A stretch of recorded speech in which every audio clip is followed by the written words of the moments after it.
Bonjour et bienvenue dans ce 120%. Alors aujourd'hui nous aurons la critique flash de Double Fine, Happy Action Theater, Katsuka et Tokyo Café. Et tout de suite c'est les news.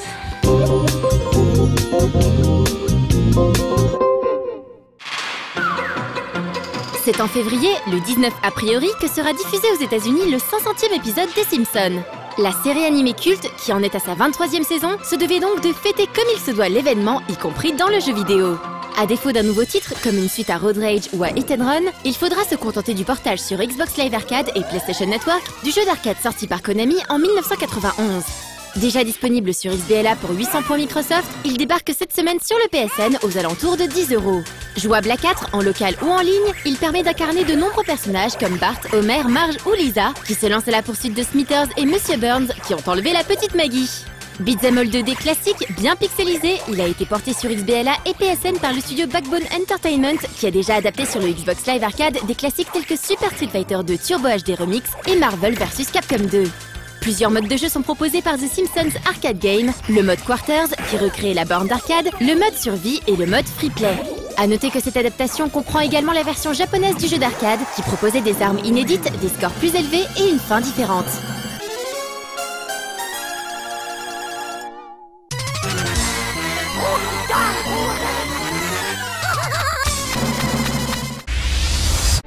Confrontation est le nouveau projet de Cyanide, studio auquel on doit le déjanté Blood Bowl, ainsi que les 2 déclinaisons en jeu vidéo de Game of Thrones. Adaptation du jeu de plateau Rackham, le soft mêle jeu de rôle et stratégie, et prend place dans le monde Darklash, un univers fantastique peuplé d'humains, d'orques et autres wolfens. Le site officiel de Confrontation vient d'ouvrir ses portes, alors si vous êtes curieux d'en savoir plus sur son histoire, son système de jeu et ses différentes factions, on vous invite à faire un tour sur confrontation-thegame.com.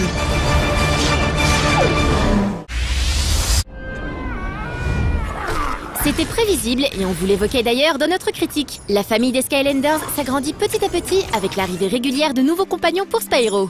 Après X, Dino-Rang et Wrecking Ball, ce seront Cinder et Double Trouble qui viendront se joindre à l'aventure. Respectivement issus des types mort-vivant et magie, ces 2 créatures pourront fouler les Skylands dès la mi-mars. En attendant la sortie de leurs figurines en magasin, Activision annonce qu'un nouveau pack aventure est prévu pour le 10 février. Ce nouveau pack, c'est Empire of Ice, une aventure enneigée qui mettra en scène Slam Bam, un Skylander de l'élémentaire eau qui utilise ses points de Yeti pour infliger des dégâts à ses ennemis. Comme d'habitude, il faudra compter une vingtaine d'euros pour acquérir ce pack et une dizaine d'euros pour chacune des figurines.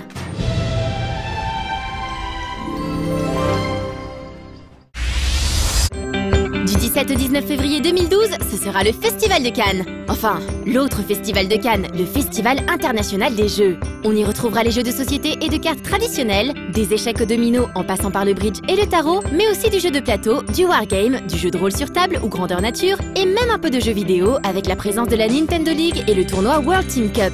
Puis les 3 et 4 mars à Pessac, à côté de Bordeaux, ce sera le 10e salon aquitain des jeux de simulation qui accueillera de nombreux éditeurs de jeux de rôle.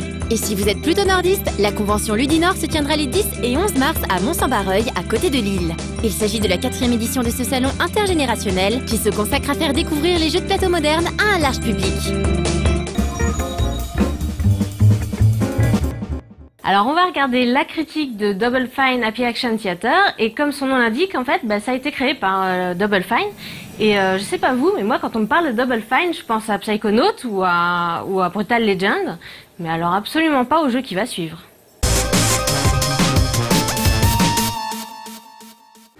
Les jeux téléchargeables dédiés au Kinect ont la cote en ce début d'année. Pas moins de 3 jeux sont ainsi sortis sur le Xbox Live Arcade en l'espace de 15 jours. Le Rhythm Party de Konami, le Haunt du créateur de Parappa the Rapper et enfin le Happy Action Theater de Double Fine. Comme son nom l'indique, ce titre Kinect se présente sous la forme d'un enchaînement de scénettes entre lesquelles un lourd rideau de théâtre s'ouvre et se ferme. Au nombre de 18, ces dernières jouent sur de nombreux principes, comme la réalité augmentée, la duplication, la chorégraphie psychédélique à base de silhouettes découpées et des minigames type Space Invaders. Les plus nombreuses sont celles qui modifient le cadre du jeu pour remplir votre salon de neige, de lave ou encore de buildings à détruire façon Godzilla. Totalement gratuites, sans objectif précis à réaliser, ces scénettes sont en fait des espaces de jeu à part entière où le ou les joueurs peuvent s'amuser à faire n'importe quoi. On peut ainsi lancer des boules de neige sur l'écran avec le décor givré, faire la une des journaux en se prenant pour Godzilla, effrayer des pigeons en fonçant sur eux pour les voir s'envoler, éclater des ballons, allumer des feux d'artifice, etc. Et le plus incroyable, c'est que ça marche! On s'amuse comme des petits fous! Plusieurs raisons à cela. Pour commencer, la détection fonctionne très bien et le jeu se lance sans pré-réglage particulier, de façon naturelle, grâce à une interface très ergonomique. Si l'on commence une partie seule, d'autres joueurs, jusqu'à 5 supplémentaires, peuvent s'inviter à l'improviste sans que le jeu ne fasse de pause ou ne procède à un quelconque réglage. Nul besoin de rentrer un nouveau profil donc, on débarque dans la pièce et c'est parti! Happy Action Theater fonctionne aussi grâce à son excellente direction artistique, à mettre au crédit du studio Double Fine, à qui l'on doit déjà sur le XBLA le très original Stacking, ainsi que le jeu Kids Kinect Sesame Street Once Upon a Monster. Mais là où Happy Action Theater se démarque, c'est par ses idées. La scénette du clonomatique, où l'on peut se dupliquer jusqu'à 5 fois pour finalement remplir l'écran de clones, est ainsi épatante. Tout comme celle où l'on voit ses mains s'enflammer pour faire décoller des fusées et illuminer l'écran en exécutant une espèce de chorégraphie enflammée, dans tous les sens du terme. Original, immédiatement accessible, pas prise de tête pour un sou, Double Fine Happy Action Theater est un titre évidemment destiné aux plus jeunes, qui ne manqueront pas d'halluciner en découvrant de façon naturelle les possibilités offertes par la réalité augmentée. Téléchargeable pour 800 points Microsoft, ce titre se démarque par son exploitation originale et décomplexée du Kinect.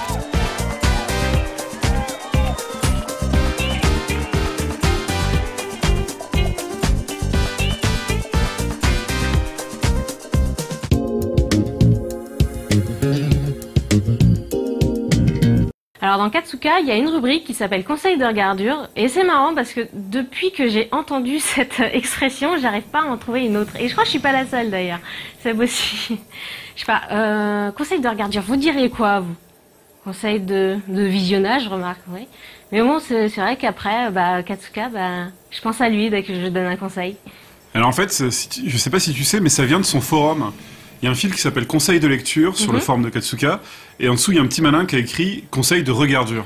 Et depuis, effectivement, nous aussi, on peut plus s'empêcher de dire autrement. Voilà. Et ça, c'est contagieux, quoi. Allez, on regarde Katsuka.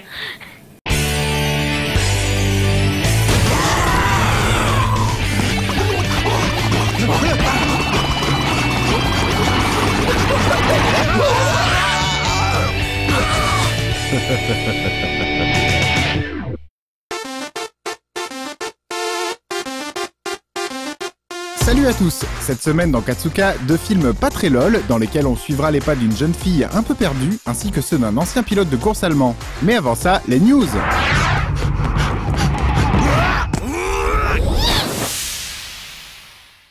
Si vous êtes sur Paris ces prochains mois, ne ratez pas le grand événement Planète Manga organisé du 11 février au 27 mai par le Centre Pompidou. Une consécration pour la culture asiatique via de nombreuses projections de films, ateliers, rencontres avec des artistes et autres rendez-vous. J'ai des petits frissons rien qu'à l'idée de voir ou revoir en salle des animés comme Akira, Mind Game, Runjin Z, Memories, Le Roi des Singes ou le film de Cobra. Katsuka y sera également présent pour une projection spéciale le dimanche 20 mai dont je vous reparlerai prochainement. A signaler aussi la sortie en salle de Tatsumi, adaptation animée de la vie du fameux mangaka japonais par le réalisateur Eric Koo. Le film avait été présenté lors du dernier festival de Cannes dans la sélection Un certain regard.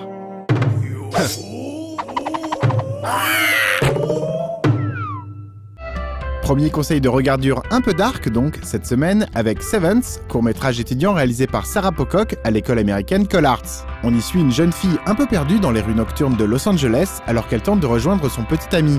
Un joli travail qui joue beaucoup sur les ambiances. Tout se finira bien pour elle, je vous rassure, à moins que vous ne restiez après le générique de fin.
Sean Thompson a réalisé le court-métrage Record en hommage à l'allemand Bernd Rosemeyer, que vous ne connaissez sûrement pas, et moi non plus d'ailleurs jusque-là.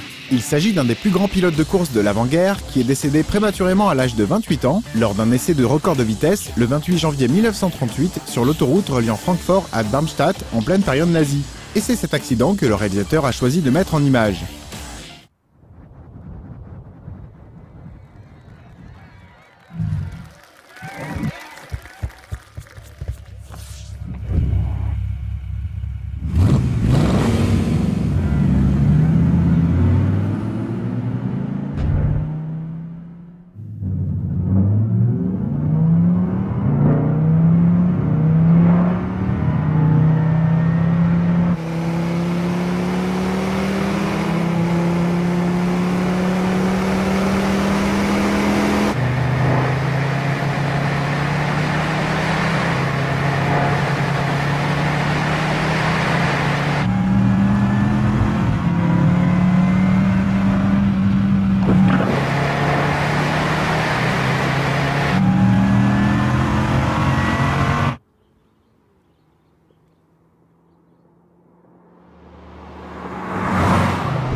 Pour finir, et même si ce n'est pas vraiment de l'animation, j'avais envie de vous montrer un des films promo réalisés par les Anglais de Marshmallow Laserfist pour la promotion de la section vidéo du PlayStation Store de Sony.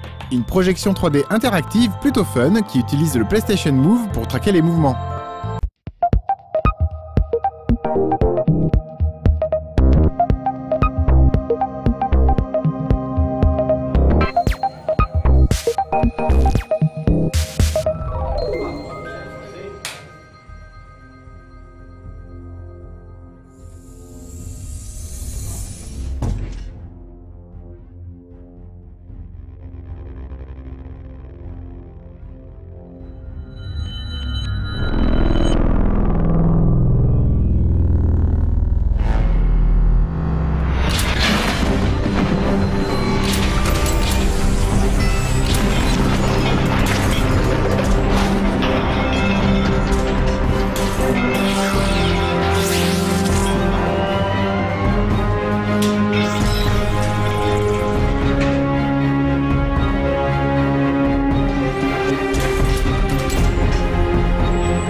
Voili voilou, à dans 15 jours.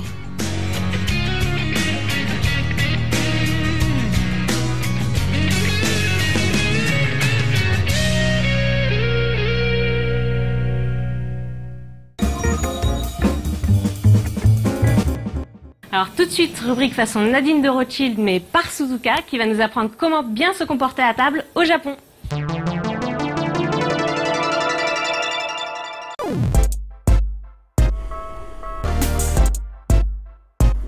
いらっしゃいませ。東京カフェへようこそ。Alors, qu'est-ce que ce sera aujourd'hui? Salut tout le monde, c'est Suzuka。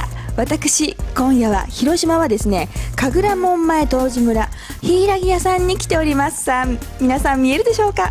今日はみんなと一緒に和食を食べるマナーについて勉強したいと思います。まずですね、よくフランスにある偽ジャポと違うのはおしぼりでございます。まず最初に手を拭きます。こうする人がいますが、これは手だけを拭きましょう。次にお箸を手に取ります。これは袋から出しますね。どうやって割り箸を割るかと言いますと、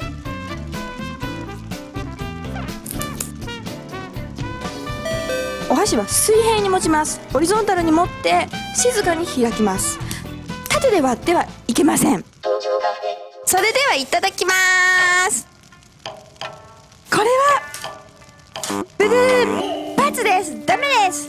お箸を片手だけで取ってはいけません。どうやってお箸を取り上げればいいかと言いますと、いきますよ。右手で取って左手を添えて右手で持ち帰る。なかなかね、難しいでしょ。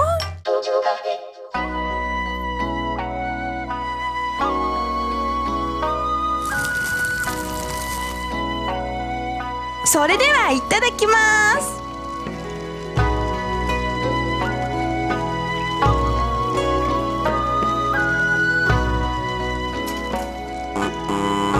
さあ、皆さん今何がダメだったのか分かりましたか？それを手で受けてはいけないんです。ブブーなんです。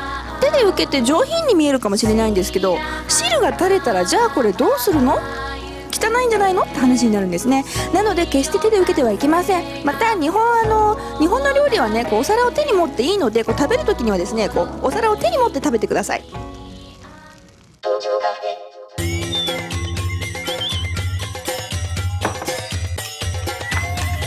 これはブブー。何がいけないかと言いますと、こうね、お膳の中にあるものは全部お膳の中に戻してください。よくね、食べ終わったら全部こう出しちゃう人がいるんですけれども、それは本当に美しくありません。食べたら全然普通にお膳の中に戻してください。だってね、下げる時にもまたこうやってやるでしょ。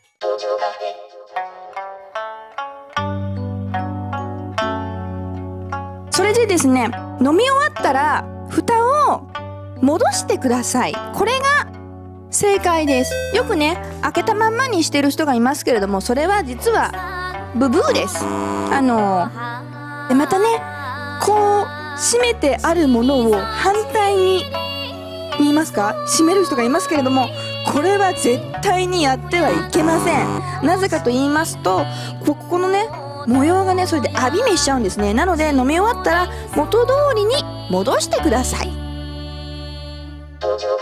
いかがでしたでしょうか？私が今回教えたのは実はですね、スーペリュールなので、それができなくてもみんなね、何も言いません。でももしもこれができたら、日本人はあなたをとてもリスペクトしますよ。ということで、ふぶねガンブブレ和食楽しんでね。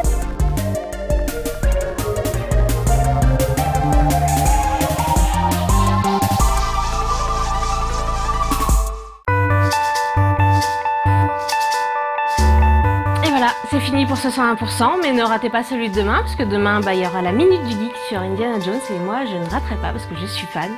À la prochaine!